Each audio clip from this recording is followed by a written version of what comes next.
Hello and welcome to the Eating Disorder Therapist podcast.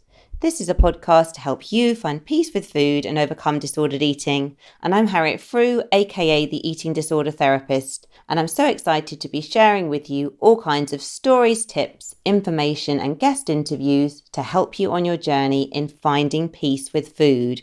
So thank you so much for listening today. Now today I'm speaking to Charlotte Sidaway, who is a yoga teacher from Soul Sanctuary Yoga Studios based in London and Worcester. Now we're in lockdown, I do believe all their sessions are now on Zoom. Charlotte found yoga through struggling with an eating disorder between the ages of 17 and 20 years old. Charlotte is now 24 and has made a complete recovery from anorexia nervosa. And she found that yoga completely transformed the way she felt about her body and also really helped to untangle the eating disorder thoughts in her mind. Charlotte is a passionate advocate for using yoga in eating disorder recovery alongside more traditional treatments such as therapy and medical interventions. So I'm really looking forward to hearing more about Charlotte's story and how yoga has really helped her on her journey. Let's get to the interview. Hi, Charlotte. Thank you so much for coming on the podcast today. Hi, thank you so much, Harriet. So, Charlotte, could you tell us a bit more about who you are and what you do? Yeah, sure. So I'm a qualified yoga teacher. I've been teaching now for about 5 years, and I did my training during my first year of university summer holidays, and I now work with an amazing small group of teachers and a team at Soul Sanctuary Studios, which is founded by my friend Laura Clayton. And we have a studio in Worcestershire where I've lived most of my life. However, now all our classes are now online, unfortunately. We offer teacher trainings, and what I personally focus on is the outreach business. So it's bringing yoga to the wider community. So that might be offering corporate yoga sessions and wellbeing seminars for employees, or teaching private sessions or small groups, working for schools and pupils and teachers, basically just making yoga accessible to everyone and anyone essentially. I never really thought that I would actually pursue yoga as a career. I felt very unsure about what I wanted to do career-wise. I knew I loved yoga, but I felt I needed to use my degree, which was in fashion marketing. So that was obviously very different. And I felt really lost as to where to go next and quite depressed about it really when I graduated. But I kind of decided to follow my mum's advice actually and just take a bit of a break after I graduated. I'd worked quite hard at university, and I thought maybe this time I didn't need everything absolutely mapped out straight away. So during that time of kind of being in limbo after I finished my degree, my friend Laura had her own yoga studio, Soul Sanctuary. And she offered me the opportunity to teach community classes, which were free classes to basically just gain teaching experience. And I also helped with other things here and there with the business. And Laura gave me a free pass to all of her classes at the studio, which I thought was amazing at the time. This is where I completely immersed myself in the practice of yoga. I learned so much from Laura. She's an incredible teacher. And I just knew that this was a passion that could help so many people as it helped me. And I just knew I wanted to continue to share it with as many people as possible. Well, sounds fantastic. And it's just really exciting, I think, to, hear you talk so passionately about yoga. And, it's obviously something that you really love and are just really enjoying kind of teaching others, reaching out to others and spreading the word about all the great stuff yoga can do. Yeah, absolutely. It's kind of one of those things that you just get so hooked on, it changes your life so much. And once it does that, you just want to spread the word, like you say, to as many people as possible. You found this amazing thing that can really help people and you want to share that. Yeah. Sure. No, fantastic. So, Charlotte, you initially sort of got into yoga, you said at your first year at university. And I understand as well that you'd sort of had struggled with an eating disorder, had you? And was that kind of, what sort of happened there? Were they sort of two linked in terms of you starting yoga and your recovery, or can you tell us a bit more about that? Yeah, so I developed anorexia. That was my eating disorder, anorexia, at about 17 years old. And I suffered with the illness for about 1.5 to 2 years. I'd never been too worried about my weight or what I looked like.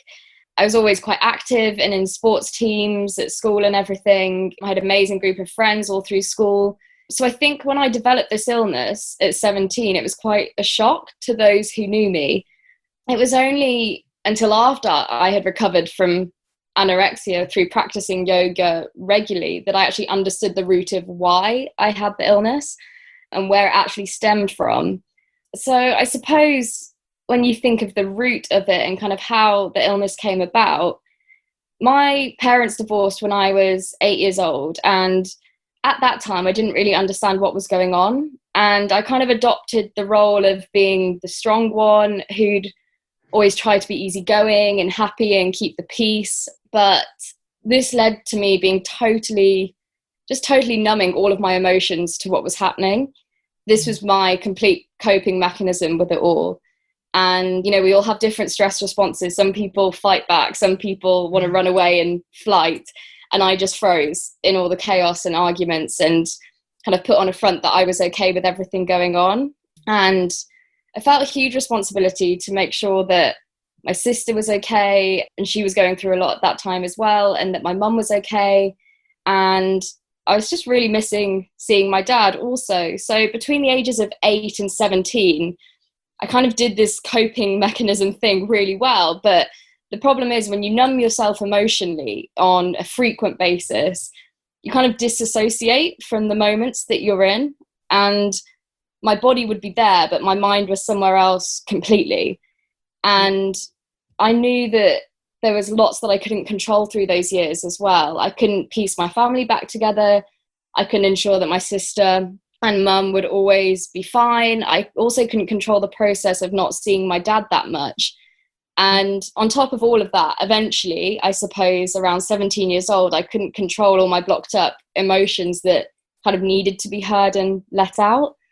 So that's where my eating disorder that I've eventually come around to understanding actually stems from. And I guess it was a way that my brain reacted to suppressing that suffering. You know, all these different types of eating disorders and addictions, kind of labels to describe a way of coping with suffering. So for me, I needed to gain control and distract myself from pain that I'd been keeping within me, I suppose. And it kind of bubbled over the top around 17 years old. My self-worth was really low because I couldn't really express what I was feeling. I didn't want to cause any more hardship for my family. And I developed anorexia from there. So interesting, Charlotte. I think you have incredible insight actually in talking about, your sort of psychological understanding of the illness. And was that sort of helped by, did you have sort of therapy or anything at 17? Yeah, so it kind of came to a point where I decided I needed help, and then that's where you can kind of move forward from there. I'd had some CBT counselling kind of through my teenage years, but that never particularly targeted the eating disorder itself. And it came to a point where I had to leave school, I had to stay at home, and I was losing a lot of weight. I was restricting my eating a lot, losing weight very, very quickly. And I needed to go and see a eating disorder clinic and have sessions there. And I absolutely hated it. I denied the whole process, really. I think a lot about having an eating disorder is about denial, and you have to admit to yourself that you do need help and there's something wrong to move forward. So when I did that, I did go and have sessions. I found that in that process, I don't think I made my biggest progression there in those sessions, personally for me. It might have been my mindset towards it. I was very anti-going. I'd be measured. I'd have my weight measured every week. I would have to fill in food diaries. And that was the kind of process for it. So it felt like it was more of a monitoring my state rather than kind of digging deeper and understanding, well, why am I having these behaviors? Where has this come from? Sure. And so at what point then did that kind of real insight come for you where you really started to make sense of the deeper issues? Yeah. So, well, there kind of came a point where I was about 6.5 stone and my periods had stopped for months, and I think it was either my nurse or a doctor who told me that my fertility in the future could be affected permanently. I wouldn't be able to have children. My hair was thinning a lot. I was kind of freezing cold all the time.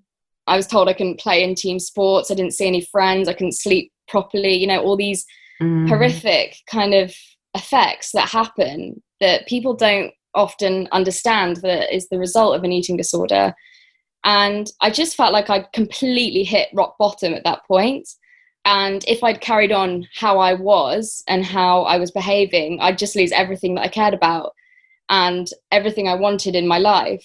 So something switched inside of me at that rock bottom point, and that made me admit to myself that I had anorexia, this condition that I'd never really even heard of before, and I needed to do something about it now. So I suppose it's just hitting that really dark place that gives you that leverage to need to change. Sure. And then when you sort of hit that rock bottom place then as well, like, were you still sort of having therapy, or what sort of, you know, were you getting any external support from anywhere at that point? Yeah, I think before I hit that turning point, I definitely still been having the sessions at the eating disorder clinic. And like I said, it felt more like a monitoring rather than kind of really getting to the deeper level of why this was happening. So it's actually at that rock bottom point where I decided, okay, I need to do something about this because I do have a problem and I actually want to get better. It's not needing to get better. It's actually deciding you want to for yourself. And that's when I decided to start yoga, actually. It was something my mum suggested to me because I couldn't play any team sports. I wasn't at school, wasn't allowed to go to the gym, you know, and my mum suggested just trying a yoga class. And I never thought much of yoga at that time, but I thought I'll give it a go.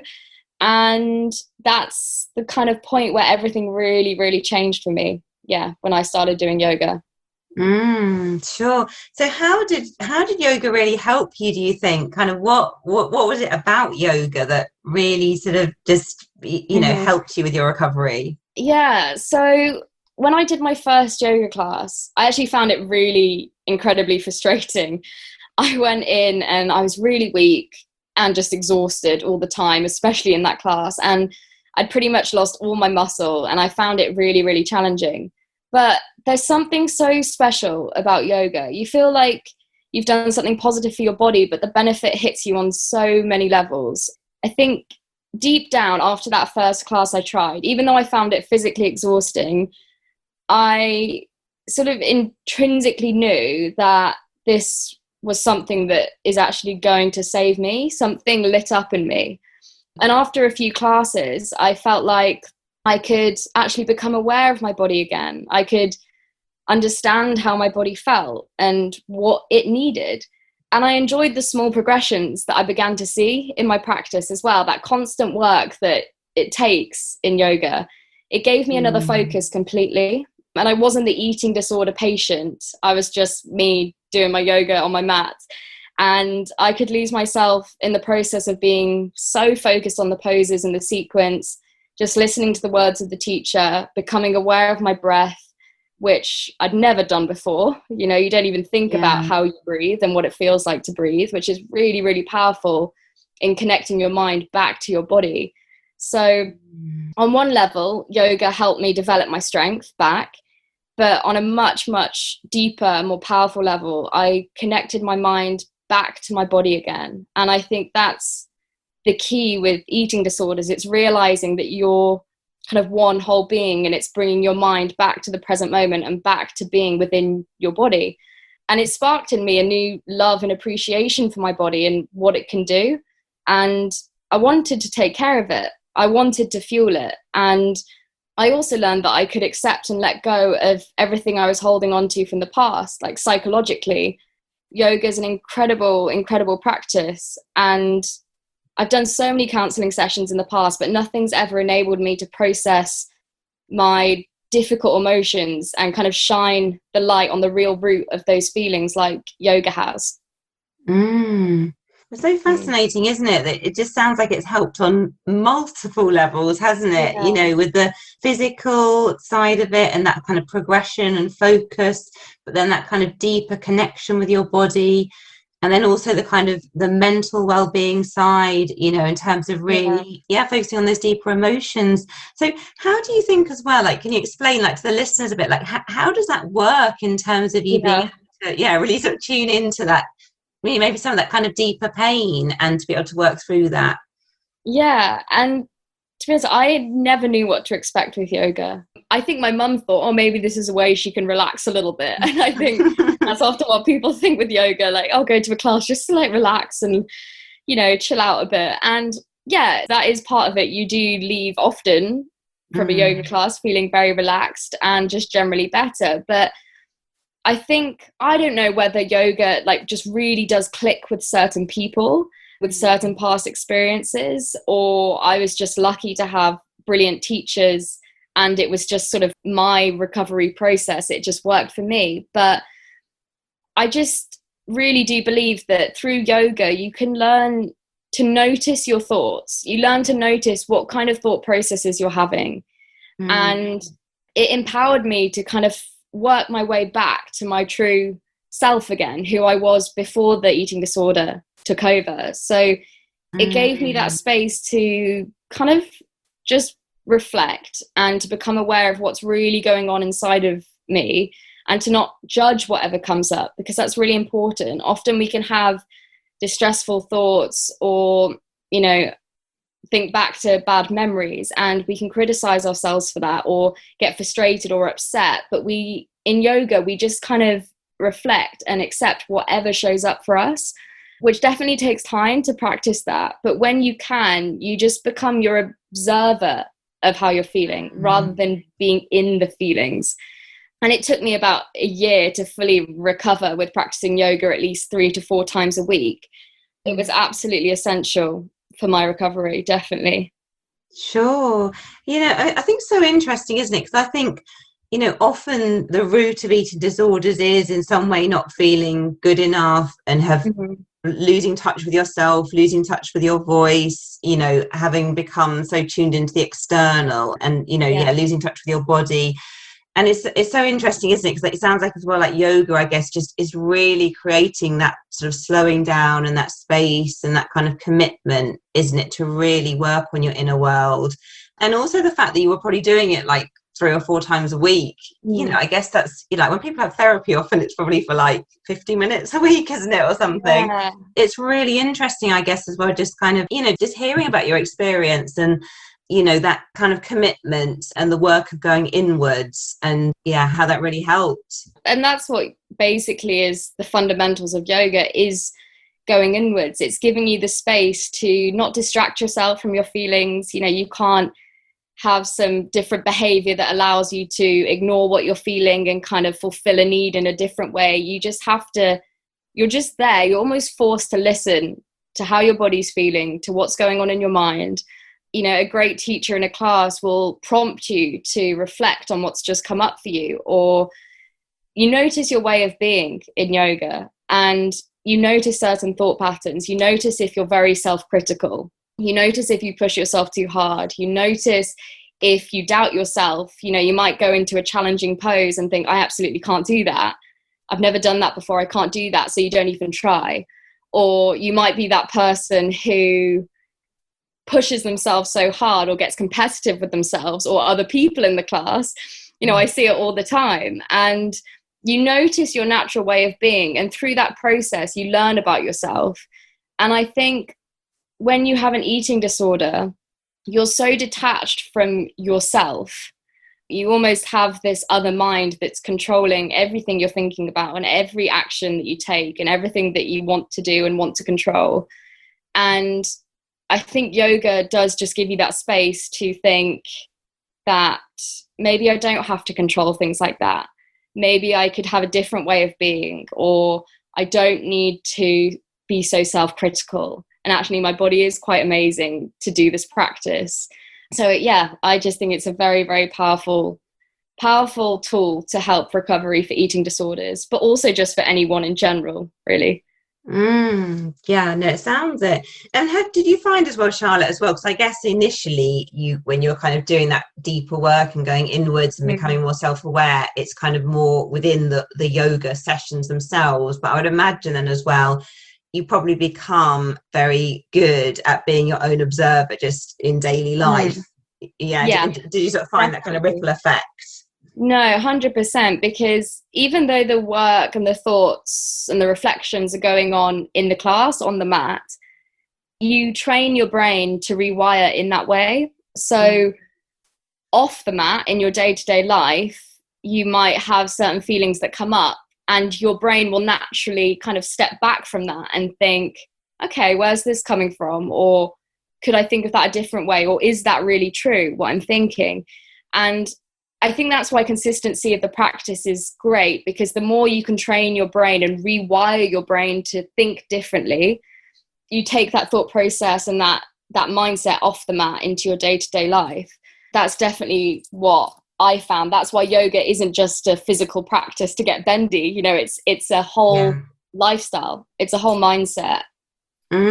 Sure. So would you find as well, like, say if you'd like already done your yoga session for the day, but you're perhaps struggling a bit mentally with just whatever life throws at you, would you even like perhaps do like some meditation without the yoga? Or would you, you know, if you really kind of felt you needed to kind of put yourself back in that helpful space, like, you know, would that be something that you would do? Because it sounds like quite a meditative experience almost when you're doing the yoga. Yeah, definitely. Well, actually only 1/8 of your yoga practice is the poses, is the actual sequence, and there's a lot to get into there which I won't get into. But yeah, if you think of your whole yoga practice as just 1/8 of it is physical, like is the physical poses, is your down dogs, is your up dogs, all of that, that's just 1/8 of your yoga practice. And so you think, okay, well, what else is the rest of it? What else is there in yoga? And a huge part of that is meditation. Meditating is part of yoga, and it's something that, yes, you can do at any time you need to. And I think it's often overcomplicated. And, you know, you can just, if you're feeling stressed, if you're feeling like you're having negative thoughts, or if you are suffering with an eating disorder, if you notice those behaviors sort of coming to a head and those impulses are coming up again, just taking a moment to recognize that, to step back, maybe take a seat and close your eyes and just breathe. That's essentially all meditation is. Meditation is just closing your eyes, being still, being in silence, and noticing any thoughts that crop up. It's not about not having thoughts. It's just about noticing what shows up, being aware, being curious about that, and then bringing your awareness back to your breath.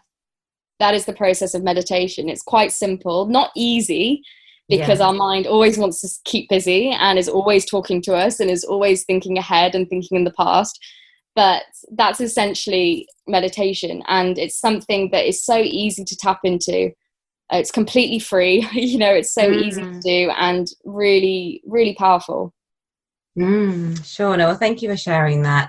And in terms of the type of yoga you do as well, Charlotte, like I'm sure this is another whole massive conversation, but in terms of, you know, the type of yoga that you do at the clinic, is there sort of specific types? I know there are like multiple different types of yoga, aren't there? Yeah, there's a whole load of different types of yoga, which when I started yoga, I didn't even know how much there was that you could get stuck into. But yeah, they're just different styles that deliver a kind of a different style for you, different types of intensity, more restorative classes, there's powerful classes, there's 90-minute classes, there's yoga nidra, which is essentially translates to yogic sleep.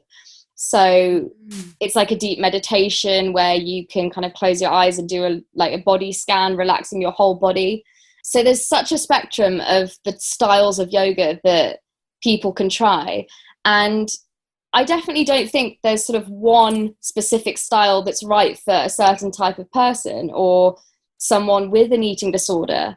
You obviously have to be careful not to over-exercise yourself if you do have an eating disorder, like anorexia. If you are struggling with your weight, you do need to be careful there that you don't always do your kind of intense, high-power 90-minute classes. But I would suggest to everyone to just try different styles, because there might be one style that you kind of don't click with, or you might try a different style of yoga that you absolutely love. So you've got to explore a little bit, try everything out and see what suits you.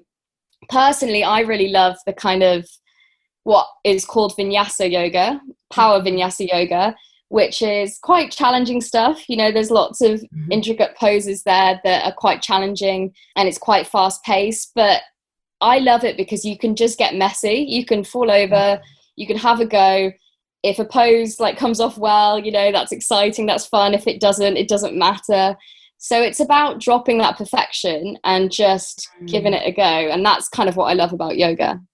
Sure. And I guess, well, if people, I know we're in funny times at the moment with COVID and everything, but as well, if people like are wanting to kind of start yoga as well, like, is there somewhere you would kind of, because I guess people just put it into Google, but is there kind of like a kind of guide of like where to look, or do you know what I mean, in terms of like finding the right thing for you?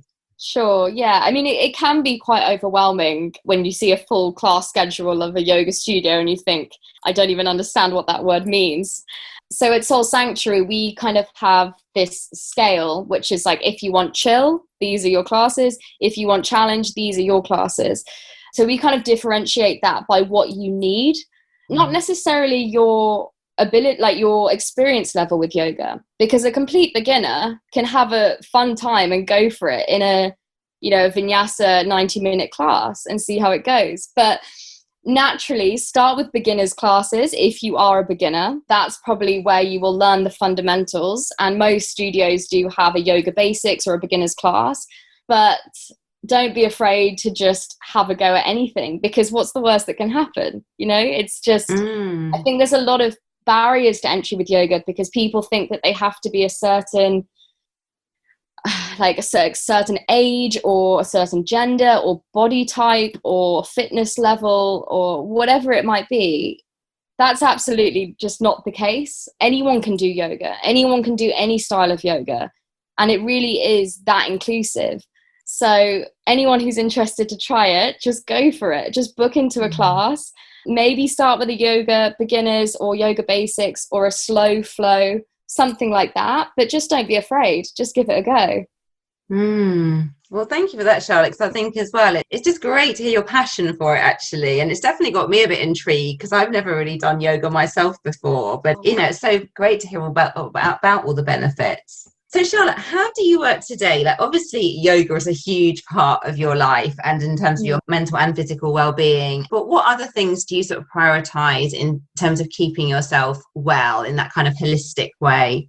Yeah, sure. So I personally love to do just simple things. Like, I do practice yoga often. That's kind of like my must do, at least in the week, ideally a few times a week. But certain other things, like I find journaling really helpful for me personally. And again, it's a very cheap, effective way, accessible way to look after yourself. It's a brilliant way to just get any thoughts out your head onto paper. And I do that often at the end of the day. Sometimes at the start of the day, if I want to kind of set certain tasks to get done, more of a practical journal. In the evening, it's more of a reflective process. But I find that really helpful. I walk my dog a lot. I find that's really helpful, just getting outdoors in nature, especially now. Just get outdoors, breathe in the fresh air as much as you can. And just connecting with friends as well and family. I think I'm very much a person who likes to connect with people. So I found this time with COVID and isolation really quite challenging. And I'm so grateful to actually have my yoga practice to kind of keep me okay during this time, because I love speaking to people. So I speak to my friends often. I phone my mum a lot. That really, really does help me a lot. Sure. So it sounds like you've got lots of kind of good practices and particularly like being connected and nature and and of course yoga. And pets are brilliant, aren't they? What kind of dog do you have? I've got a working Cocker Spaniel. He's called Loki. Oh, I'm very grateful for him during this time. It's great. Has he got loads of energy? A lot of energy. If ever I'm feeling a bit sluggish, he will jump on me and give me like a little smile, and then we'll just go for a walk, and it always helps. Does he jump on you when you're trying to do yoga? He's got to be in a different room when I do yoga because he's just all over me. So sadly, he has to be put away. Just like scratching at the door. He wants to get involved, but sadly he can't. So, Charlotte, what do you think as well we can do? And again, it's like a huge question, I think, isn't it? But what can we do to like support young people better as they're growing up to have a better relationship with food and their bodies? Yeah, I mean, well, there's so much we can do and so much that we absolutely need to do. I think firstly, and most importantly, we need to generate more awareness around eating disorders and help people understand more about them, I think. Like when I had my illness, my mum, who was kind of my main kind of key carer at that point, really didn't know where to go. And I think there just isn't enough kind of conversations like this that just opens up the story of eating disorders. And I think generating more awareness, more education around it is really, really important. And getting to the root of the condition as well is really, really important. Not just seeing it as losing weight, just understanding the psychological why behind it is so important. I think that there's a huge amount of pressure to look a certain way, to act a certain way, to fit a particular mold, which really isn't helped by filtered, perfected content on social media. But I believe we have to encourage younger people to kind of make their own mark and be who they want to be, to celebrate their own individuality in a way that they look and also what they strive for in life. So the message that young people should be receiving is, you know, you'll be loved and accepted unconditionally. You know, you don't have to look like this. You don't have to behave like that. You don't have to do this certain career path. And just that acceptance of whatever's kind of natural for them and whatever they want should be accepted, instead of striving for unrealistic body types and, you know, lifestyles. I think that's really, really important. And that's not just for like younger girls. Often it seems like eating disorders are labeled on younger girls, but boys and men suffer just as equally. So yeah, just breaking down the barriers to understanding what an eating disorder is and where they can come from, and having better resources available, I think is so important. I think great tips there, Charlotte. Thank you for sharing those. So now I'm just going to ask you a few quick fire questions, which the listeners always like. So what would be your last supper 3-course meal? Okay. Well, I love food. It's really hard. I love cooking. Okay, I don't think these really go that well together. But starter, I'd have calamari. I think I love calamari. I think it reminds me of like European holidays. Love calamari. And main, I would go for a slightly spicy, like a prawn tikka masala, lots of mango chutney, and a naan. And dessert, I'd have to go for an apple crumble and custard. I love it. It's the best. Yeah, no. So they don't really go together, but I'll go with that. It doesn't matter. Okay. And do you have a favourite quote or mantra? So something that really hit me in my yoga classes when I started was trust the process. And that's something that I really struggle with, because I like to be in control with things. I like to have plans. And sometimes you can't be in control of everything. A lot of the time you can't be in control of everything. There's a lot we can't control. So just hearing like, trust the process, just accept that whatever's happening now is happening for a reason. You're on the right path. You're exactly where you need to be. Trust the process. Yeah, it's definitely something that I try to live by now. Sure. And I love that. And can you tell us something about you that may surprise us? So, well, I've got this little arrow that's tattooed on my left wrist. And I got this when I was 18, midway through my recovery, actually, which my mum was really horrified at when I came home and had a tattoo. And I got it because for me, it represents being drawn back to move forward, like an arrow is. And it reminds me all the time that we grow and progress from our hardest challenges. Sure. Oh, well, thank you for sharing that. And I'm sure your mum has come to accept it now, has she? I think maybe a little bit. I think she kind of likes the meaning, but she'd probably prefer if I had a necklace or something like that instead. Sure. So Charlotte, so where can people find you as well if they want to find out more about, you know, the work you do personally and also just yoga, you know, your yoga work? Sure. Yeah. So our Soul Sanctuary Instagram is soul_sanctuary_studios. So there you can kind of keep updated with all our live classes if you want to join classes. We also hold workshops as well.